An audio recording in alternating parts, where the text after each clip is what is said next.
Сәлеметсіздер ме? Бүгін біз халықаралық ватанпарварлар әскери спорттық жарысында ел намысын қорғап, жүлделі екінші орын алып келген Абай Қырандары командасының мүшелерімен сұхбаттасамыз. Сәлем Расул, жеңістерің құтты болсын. Осы халықаралық ватанпарварлар әскери спорттық жарысына ең алғаш келген кезде қандай әсерде болды? Алғашқы әсерім өте керемет болды. Басқа елдерден келген мықты қатысушыларды көріп, жарыс жоғары деңгейде өтетінін түсіндім. Өз елінің атын қорғап, өз елінің атынан шыққан өте үлкен мақтаныш болды маған. Осы халықаралық жарыста өзің үшін ең есте қаларлық сәт қандай болды?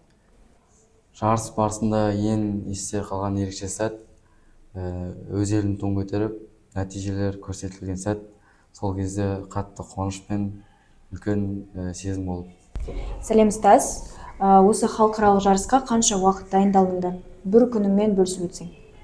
Осы жарысқа біз 10 күн дайындалып, бір күнді айтып өтетін болсам, таңғы 9-дан бастап түскі 1-ге дейін аласа препятствие өттік. Түскі 3-тен бастап кешкі 6-ға дейін тоз-8 мылтықтан атып үйрендім. Басқа мемлекеттермен бәсекелестік қалай өтті? Сен үшін ең бәсекелес болған қай мемлекет? Басқа елдермен бәсекелестік өте мықты деңгейде өтті. Әсіресе Өзбекстан мен Қырғызстан өте мықты болды. Сәлем Олжас. Осы халықаралық ватанпарварлар әскери спорттық жарысына қайта қатысуға мүмкіндік болса, нені басқаша істер едің? Мен бұл жарысқа қайтадан қатысатын болсам, мен ештеңені өзгертпес едім, өйткені бізге өте қатты ұнады десек те болады. Біз Өзбекстанға барған сәттен бастап бізді өте жақсы көңіл күйде, жақсы құрметпен қарсы алды. Және де жарыс барысында да бізге сыйлық құрметтері өте керемет болды десек те болады. Олар Қазақстан мемлекетін өте құрметтейді екен. Ешқашан өзгертпес едім.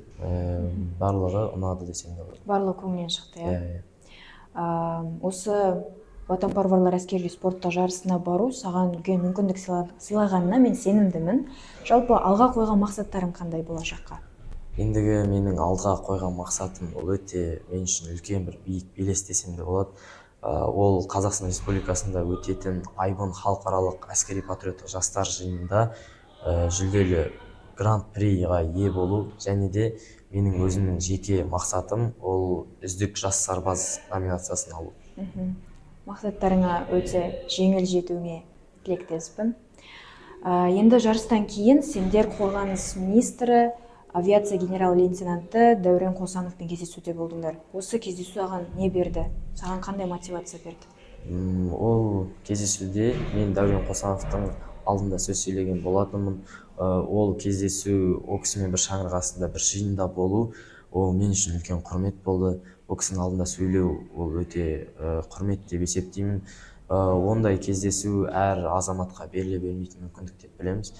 Және де ол кісінің қолынан алған құрмет грамотасының өзі біз үшін үлкен құрмет деп білеміз. Енді осы халықаралық жарыстарға қатысқысы келетін, сондай ниеті бар жастарға қандай кеңес берер едің өзің? Мен болашақ Айбында жастарға беретін кеңесім өз еліне деген патриоттық сезімін арттырып, осындай жарыстарға қатысып, өз елінің намысын жақсы деңгейде қорғау керек деп есептеймін. Әскерден қашпаймыз, әскерге барамыз. Ол өз еліне деген патриоттық сезім ер азаматтың, әр Қазақстан Республикасының баласында болу керек. Осындай жетістіктерге жетіп, болашақта алдыға қарай ұмтылуларына тілектеспін. Көп рахмет. Халықаралық жарыстарда ел намысын қорғаған жас спортшылар үлкен тәжірибе жинап, жоғары нәтиже көрсетті.